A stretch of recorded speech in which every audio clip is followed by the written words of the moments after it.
you and Allah's punishment. Put up something between you and the day of judgment so that you're not going to be in trouble because you're going to be God-fearing or have piousness. And that's usually how it's translated to English. But you get the understanding from this. To have this taqwa means to be God-conscious. And it says to have this God-consciousness through whom you demand your mutual rights. You're demanding your rights. And don't cut the ties of kinship. This is the translation of arham. What is arham? It's the plural of raham. And raham, this is, believe it or not, the word in English is uterus or womb. And that's a very clinical term. But in Arabic, it's a beautiful term. Arham, or raham, is coming from rahama. And rahama is the rahim of Allah subhanahu wa ta'ala. This is His merciful, merciful, merciful, specifically merciful. Allah is so merciful. He's called Rahim. That's one of His names. Rahman is a general mercy, and Rahim is a specific mercy. But watch this. Rahim is the place inside your mother where you started. This is where the egg was fertilized and attached itself inside of the rahim. It's called in English what? You can call it the place of mercy. Because Allah created you in mercy, inside of your mother, inside of the place of mercy. What a beautiful teaching. What a wonderful way to start your life. Talk about giving rights. Don't you see how now that Allah should have the most rights over you? Because look how He's even created you in mercy, preserves you in mercy, raises you up in mercy. So Allah sure has the right, doesn't He? But who has the most right after Allah? And this happened. It was something that really happened at the time of Muhammad, peace be upon him.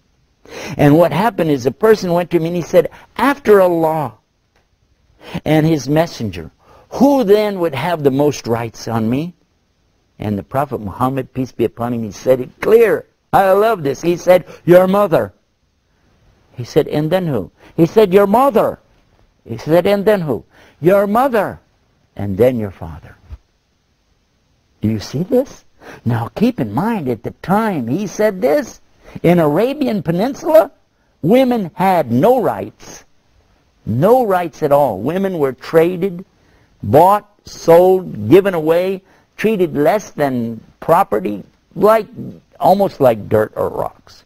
In fact, it was considered such a put down. It was considered such a shame, aib, to have a girl born to you, that these ignorant Arab people would take that little baby girl to the desert and bury her alive.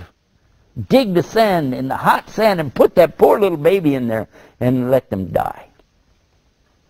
So how do you think it looks to these people when here is Muhammad, peace be upon him, coming to them and saying, your mother has rights? Who? Your mother. Mother? Your mother. The mother? Your mother. And then your father. Look at this. What a beautiful teaching. When you stop and think of the rights that Islam has given to the mother like this. I want you to stop and think about this too. It did mention the father, so the father is definitely having rights. In the Quran, Allah is very clear about the rights of the parents. It's so beautiful. If you just knew how important it is to give the rights to your parents, if you knew what would happen to you just to obey Allah on this one commandment, you could change your whole life. If you're young, maybe you don't have any children yet, maybe you have some little kids at home, but if you do, I want you to think about this. How do you want your children to treat you when you grow old?